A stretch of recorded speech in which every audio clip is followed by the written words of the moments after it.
네, 반갑습니다. 제 신중학교 학생 여러분. 오늘도 즐거운 기술 시간이 돌아왔는데요. 우린 저번 시간에 이어서 한번 진도를 또 쭉 나가보도록 하겠습니다. 수송기술의 발달 과정 중에 우리가 육상과 항공, 항공 수송기술까지 배웠었어요. 기억나시나요? 육상은 선생님이 직접 설명을 해줬고, 항공은 유튜브로 대체를 했는데, 유튜브를 대체로 한 부분이 선생님이 조금 부족한 것 같아서 오늘 추가적으로 한 번 더 보충을 해보도록 하겠습니다. 그럼 본격적으로 수업을 진행해 보도록 할게요. 자, 오늘 선생님과 배워볼 것은 바로 해상 수송 기술의 발달입니다. 해상이라는 것은 어디를 달리는 것을 의미할까요? 그렇죠. 바로 여러분들이 좋아하는 바다. 선생님도 굉장히 좋아하는 바다. 바다 가면 즐겁잖아요. 그죠? 아닌가요? 네, 여튼 이 바다를 움직일게 만들어 줄 수 있는 수송수단을 바로 해상 수송 기술이라고 그래요. 수단. 그래서 하나씩 어떻게 발전해왔는지 하나씩 알아보자고요. 자, 우리는 맨 처음에 육상에서는 이상은 이렇게 바퀴를 바퀴를 만들고 나서부터 육상 수송 기술은 충력, 동물의 힘이죠. 그 다음에 기계로 넘어왔던 거예요. 근데 해상은 이 바퀴 가지고 갈 수가 없단 말이에요. 왜 그렇죠? 그렇죠. 이런 바퀴는 물 위에 뜰 수 있다 없다? 그렇죠. 물 위에 뜰 수가 없기 때문이에요.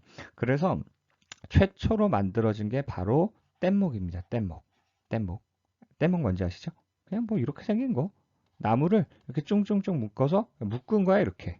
그래서 바다의 어떤 힘, 물에 뜨는 힘 무엇을 발견한 거죠? 그렇죠. 부력. 하지만 이 뗏목을 만들 때는 이러한 부력의 존재를 알지 못했어요. 그냥 물 위에 띄운 거라고.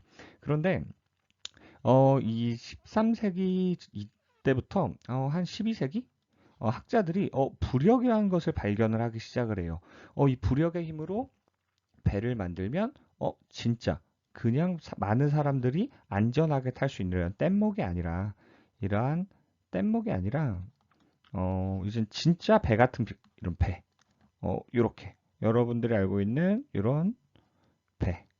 이런 배를 만들 수 있는 방법을 연구해서 찾아냈단 말이에요. 그런데 아직까지 이때까지는 무슨 기관이 등장하지 않았어. 그렇죠. 증기기관이 등장하지 않아서 바로 범선이라는 것을 만들기 시작을 했어요. 지금 선생님이 글로만 설명을 하다 보니까 여러분들이 조금 이해가 안 될 수 있을 것 같아요. 그래서 이 다음 장에 사진을 준비했으니까 사진이랑 같이 한번 보자고요. 알겠죠? 자, 사진이랑 선생님이 한 번씩 다시 한번 설명을 좀 해줄게요. 자, 첫 번째, 뭘로 다녔다고요? 배를 건널 때? 그렇죠. 이런 노젓는 배, 갈대배, 말 그대로 뭐라고 부른다? 뗏목이라고 부른다. 그래서 이제 파, 파피루스라고 하여 풀을 엮어요. 풀을 엮어서 만든 요게 지금 그 갈대배고 이 뗏목은 여러분들이 알고 있는 이런 나무들, 통나무들. 그런데 동력기관이 아직 발견하지 못했으니까 이젠 이거는 사람의 힘으로만 가니까 너무 힘든 거야. 사람이 힘들면 무슨 힘을 이용해야겠어요? 그렇죠. 뭐 동물의 힘으로 이 바다를 건널 수가 없단 말이에요. 그래서 발견한 게 기계는 아직 없고. 그래서 발견한 게 뭐다? 바람. 그렇죠. 바람. 그래서 바람의 힘으로 움직이는 돛을 달아서 바람으로 추진력을 얻는 것이 바로 범선이라고 부르는 배가 등장하기 시작합니다. 그런데 18세기에 여러분들 다 알다시피 뭐가 일어나죠? 그렇죠. 산업혁명이 일어나면서 무슨 기관이 등장해? 그렇죠. 증기기관이 등장을 하기 시작을 합니다. 그래서 증기기관이 등장하면서 바로 증기로 이젠 기계의 힘으로 갈 수 있는 배가 등장을 해요. 그게 바로 증기선이 되는 거예요. 그 다음에 이제 등장을 하는 게 가솔린 배가 아니라 무슨 선? 그렇죠. 디젤선. 디젤은 다른 말로 무슨 말? 그렇죠. 경유. 어, 왜 디젤선을 사용을 하는지 조금 있으면 자동차의 외연기관과 내연기관에 대한 설명이 나와요. 왜 가솔린으로 하지 않고 가솔린의 다른 말이 뭐였죠? 그렇죠. 휘발유. 휘발유로 하질 않고 왜 경유로 했는지 엔진 구조를 보면 알 수 있어요. 디젤이 훨씬 더 힘이 좋거든요. 근데 배는 커요, 작아요? 그렇죠. 굉장히 커죠. 굉장히 큽니다. 큰. 그러다 보니까 큰 힘을 발휘할 수 있는 엔진이 필요한 거예요. 그래서 휘발유보다는 뭐가 더 좋다? 경유가 더 좋은데 왜 그런지는 뒷부분에 가서 다시 한번 설명해 주도록 할게요. 그 다음에 등장한 게 바로 원자력선입니다. 지금 벌써 이제 여러분들이 알고 있는 항공모함 같은 거, 항공모함 같은 건 디젤 힘으로도 움직이기가 어려운 거예요. 그래서 더 큰 힘을 발생할 수 있는 이 원자력. 힘의 그 연소의 힘에 대한 분포도는 뒷부분에 가서 다시 또 한번 설명을 해줄게요. 이런 식으로 무슨 수송 기술이 발전해 왔다? 그렇죠. 해상 수송 기술이 발전해 왔다는 거 꼭 기억하고 계셔야 됩니다. 아시겠죠? 항공수송 기술은 저번 시간에 한번 유튜브 영상으로 대처를 했으니까 선생님이 간략하게만 설명을 하도록 할게요. 항공수송 기술은 어디의 이동수단이에요? 그렇죠. 하늘을 나는 이동수단인데 최초로 하늘을 날 수 있게 성공한 것은 바로 열기구입니다. 근데 열기구는 비행기라고 하기에는 조금 보기 어렵죠? 왜 그럴까요? 그렇죠. 내가 원하는 목적지에 정확하게 데려다 줄 수 없기 때문이에요. 그런데 이젠 글라이더라는 사람이 등장을 해요. 여러분들이 알고 있는 고무동력기 글라이더라는 사람이 이게 사람 이름입니다. 사람 이름. 사람 이름인데 글라이더라는 사람이 고정식 날개로 최초로 비행에 성공을 하죠. 약 13초 정도. 13초 맞나? 약 4초인가? 여튼 이렇게 비행을 하시다가 돌아가십니다. 그런데 18세기에 여러분도 알고 싶다시피 뭐가 일어난다? 그렇죠. 산업혁명. 이 산업혁명으로 동력 발생할 수 있는 증기기관이 발명이 돼요. 이 증기기관이 왜 중요한지 알겠죠? 이 증기기관이 발명되고 나서부터 육상, 해상, 항공까지 모든 기술이 급속도로 발전하기 시작을 합니다. 최초로 라이트 형제, 여러분들이 알고 있는 이 라이트 형제가 그 동력 비행기를 제작을 해요. 그 이름이 뭐죠? 그렇죠. 플라이어입니다. 그래서 현재 우리가 타고 있는 제트 여객기까지 급속도로 발전을 하고 초음속 비행기는 여러분들이 아직 타보진 못했겠지만 실제로 존재하고 있는 겁니다. 음속보다 빠른 게 초음속이죠. 무슨 말인지 알겠나요? 그런데 우리는 여기 이 비행기까지 하늘에서만 멈추나요? 그렇죠. 하늘에서만 멈추는 게 아니라 어디까지 간다? 그렇죠. 우주까지 갈 수 있도록 발전해 왔다. 그럼 다음 장으로 넘어가서 이 부분에 대한 그림을 한번 보도록 할게요. 바로 이겁니다. 최초로 누가 만들었다? 그렇죠. 열기구를 만들었다. 근데 열기구는 어떻게 움직인다? 그렇죠. 위아래로밖에 못 움직인다. 그런데 이걸 보고 감명받은 옆집 친구 누구? 그렇죠. 글라이더라는 사람이 글라이더 최초의 고정식 날개, 고정식 고정식 날개를 개발하여 비행에 성공하게 됩니다. 그런데 이걸 보고 감명받은 옆집 친구 누구? 그렇죠. 라이트 형제가 이젠 최초의 무슨 비행기? 동력 비행기, 엔진을 다른 동력 비행기를 제작하여 몇 초 동안? 그렇죠. 12초 동안 비행기를 어, 비, 어, 12초 동안 비행에 성공하게 되고요. 그 다음 이제 바로 이러한 초음속 비행기를 제작을 하고 이제 어디까지 간다? 그렇죠. 우주까지 갈 수 있도록 항공 수송 기술이 발달하였다입니다. 아시겠나요? 네, 좋습니다. 그럼 다음 장으로 넘어갈게요. 자, 여러분들이 맨 뒷장으로 넘겨서 문제만 푼다는 학생들이 있어서 선생님이 이번엔 중간에 문제를 넣었어요. 한번 풀어보도록 할까요? 자, 대륙으로 이동이 가능하게 되어 해상 수송 기술이 활발해지게 된 계기는 무엇일까요? 자, 이젠 대륙으로 이동이 되렵니다. 대륙. 배는 어떤 식으로 발전을 했죠? 그렇죠. 일단 뗏목부터야. 뗏목부터 발전하기 시작을 했다. 그 다음 범선, 그 다음 증기, 그 다음 디젤, 그 다음 디젤, 디젤. 그 다음 원자력인데, 자, 사람의 힘으로 대륙을 횡단할 수 있을 것 같아요? 그럼 아닌 것 같아, 뗏목은. 그러면 범선은 무슨 힘이었죠? 그렇죠. 바람의 힘이었죠. 바람의 힘으로는 대륙을 건널 수 있을까요? 없을까요? 자, 그런데 이거 한번 봐봐. 해상 수송 기술이야. 수레바퀴 뭐죠? 그렇지, 6. 증기기관 뭐죠? 6. 몽골피해 형제의 열기구 뭐죠? 항. 라이트 형제의 동력 비행기 뭐죠? 항. 정답은 나왔네요. 아시겠죠? 그럼 정답을 풀어보도록 할게요. 다음 장으로 넘어가겠습니다.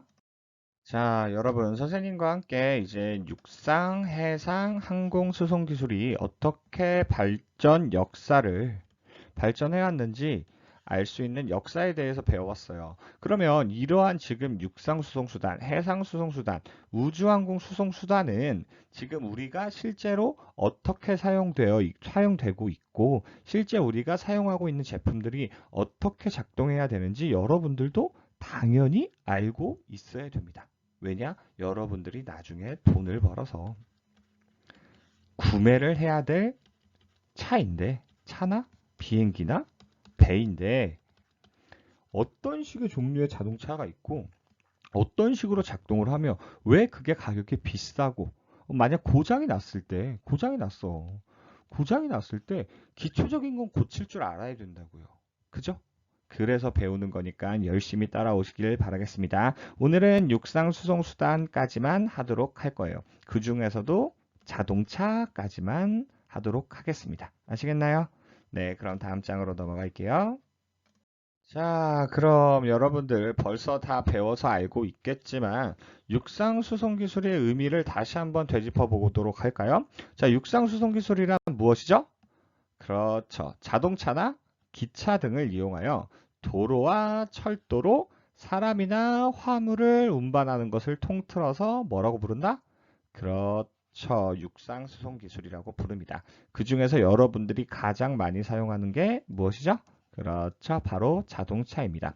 근데 자동차의 사전적 의미를 보면 동력 발생 장치에서 동력 발생 장치입니다. 바로 이게 엔진이 되겠죠. 엔진에서 나온 움직이는 힘을 가지고 뭘 굴린다? 그렇죠. 바퀴에 전달하여서 도로를 움직이는 수동수단이 바로 자동차가 되는 거예요. 엔진에서 발생한 힘을 가지고 뭘 굴려? 그렇죠. 바퀴를 굴려 움직이는 수송수단을 바로 자동차라고 합니다. 그런데 이 자동차는 예전에는 외연기관이었어요. 외연기관.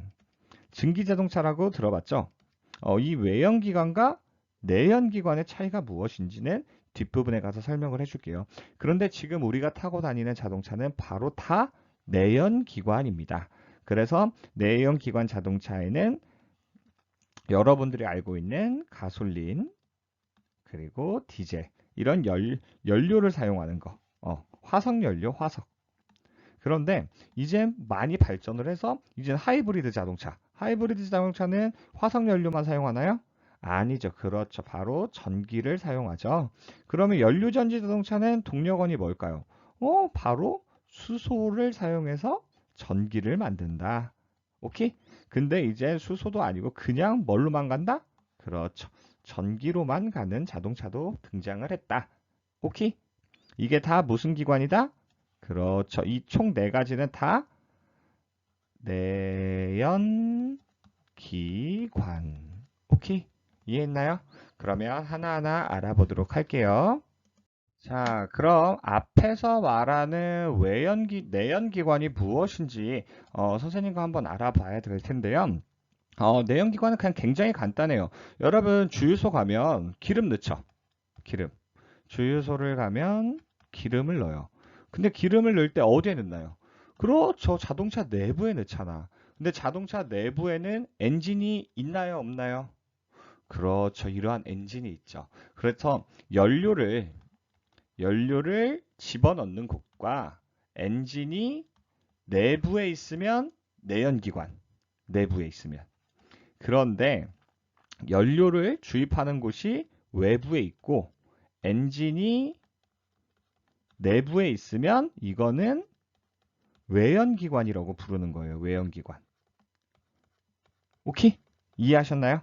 네, 좋습니다. 내연기관과 애연기관의 차이는 연료를 소비하는 곳과 엔진이 같이 있으면 내연기관이라고 부르는데 여러분들이 지금 시중에 타고 다니는 자동차들은 모두 내연기관이라고 보시면 돼요. 그래서 이 내연기관은 다른 말로 피스톤기관이라고도 부르기도 하는데 이 내연기관의 종류 중에 하나라고 보시면 돼요.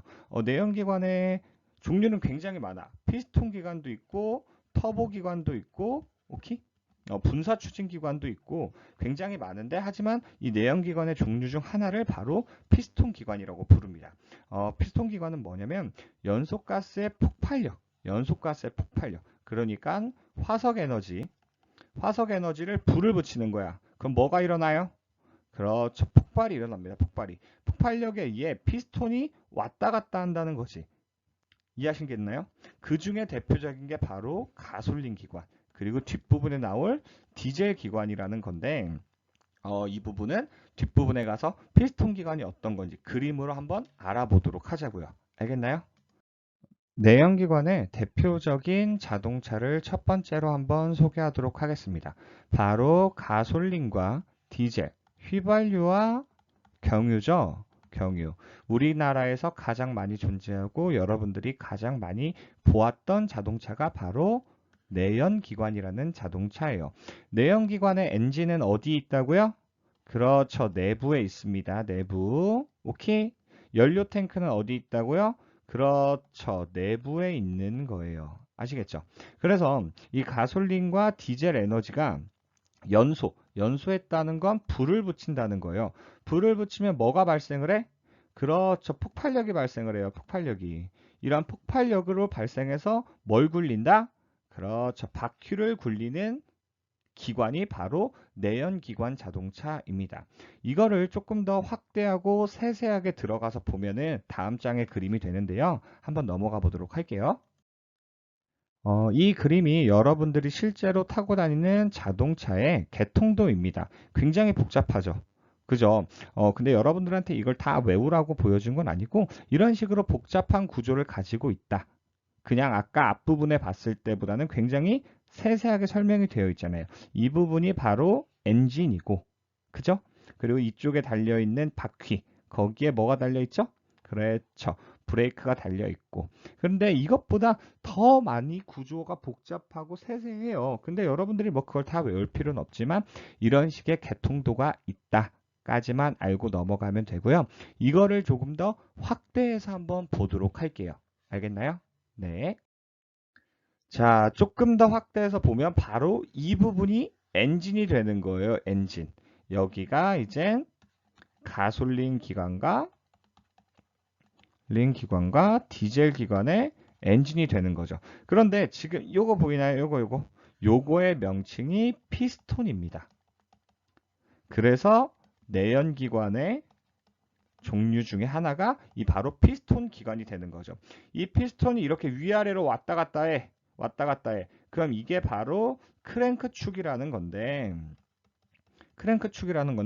직선 왕복 운동을 이게 회전 운동으로 바꿔줘요. 회전 운동으로 바꿔주면 여기가 바로 변속기야, 변속기. 여러분들이 자동차 기어라고 부르는 거. 아시겠나요? 그럼 기어가 1단, 2단, 3단, 4단 이렇게 조절이 되면서 이 부분으로 동력을 전달을 해요. 그러면 이젠 이 부분이 이렇게 회전을 하겠죠? 근데 이 부분을 차동 기어라고 부르는데 어렵죠? 안 외워도 됩니다. 하지만 차동 기어이 이렇게 회전하던 것을 이런 식으로 회전하도록 바꿔줘. 그럼 얘는 바퀴가 앞으로 전진을 하겠죠. 이해하셨나요? 그래서 이거를 조금 더 확대하면은 앞에서 설명했던 자동차의 엔진 부분, 선생님이 피스톤 기관이라고 했던 부분을 조금 더 확대해서 보면은 이렇게로 작동을 하게 되는 거예요. 피스톤이 위아래로 왔다 갔다 하면 아까 크랭크 축이라는 게 무슨 운동을 한다?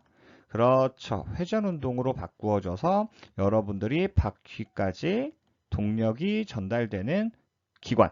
그걸 바로 사행정 사이클 기관, 바로 다른 말로는 피스톤 기관. 이 피스톤 기관은 어떤 기관의 종류 중 하나다? 그렇죠. 내연 기관 종류 중 하나에 해당이 된다. 그런데 이 피스톤 기관은 무슨 기관으로 나뉜다? 가솔린 기관과 디젤 기관으로 나뉘게 된다. 그런데 이러한 기관들을 통틀어서 간단하게 여러분은 뭐라고 부른다? 그렇죠. 자동차라고 부르게 되는 겁니다. 어, 선생님이 더 나가서 하이브리드 연료전지 수소까지 다 설명을 하려고 했는데 오늘은 수업이 너무 길어지네요. 오늘은 여기까지만 하도록 하겠습니다.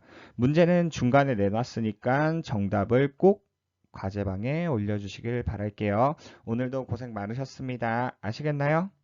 네, 다음에 봐요.